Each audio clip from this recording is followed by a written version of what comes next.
Why you're not happy, number one. The gap versus the horizon. I've had a number of conversations with people recently about happiness, and they've hopefully, in that conversation, by a few questions from me, come to realize that we perhaps have been looking for happiness in the wrong place. And that's something we commonly do as a society.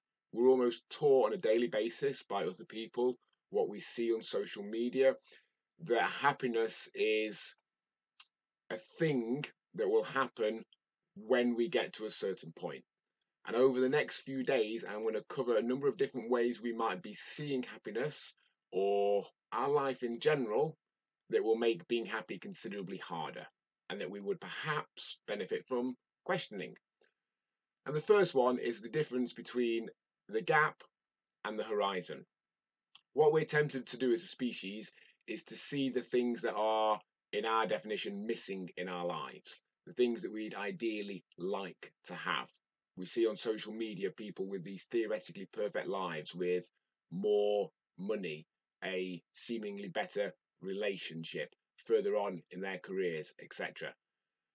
And it's completely understandable that we'd want to get closer towards that. But what happens when we measure that horizon, when we measure that far away point, is that it's ever moving. Even if we move closer towards it, we start to earn more money, we improve or get a new relationship, we progress in our career, that horizon just keeps moving. It's never ending. We can't ever get there until we're the best in the world at every single thing that has any value to us, which no one is the best at all those things at the same time. We always feel a lack. We always feel failure. We always feel disappointment. We always feel it's not working.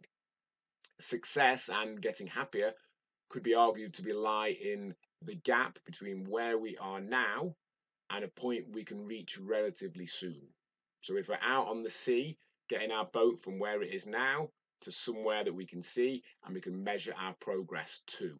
Knowing that we're making progress towards that point builds enthusiasm, energy. It might help us become more happy. It feels like we're succeeding. That horizon will continue to move. So, what's your version of that first movement?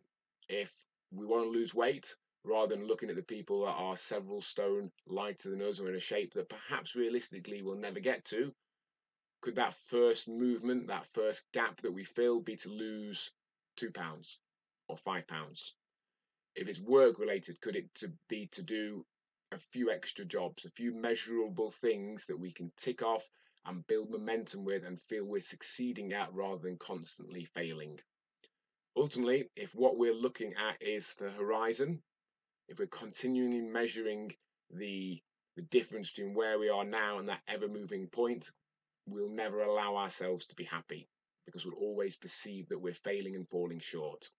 If we instead measure the difference between where we are now and a reachable in a relatively short time frame point, if we measure that gap and we can see how that gap is narrowing, we will hopefully allow ourselves to be happy. We'll build confidence, we'll build momentum.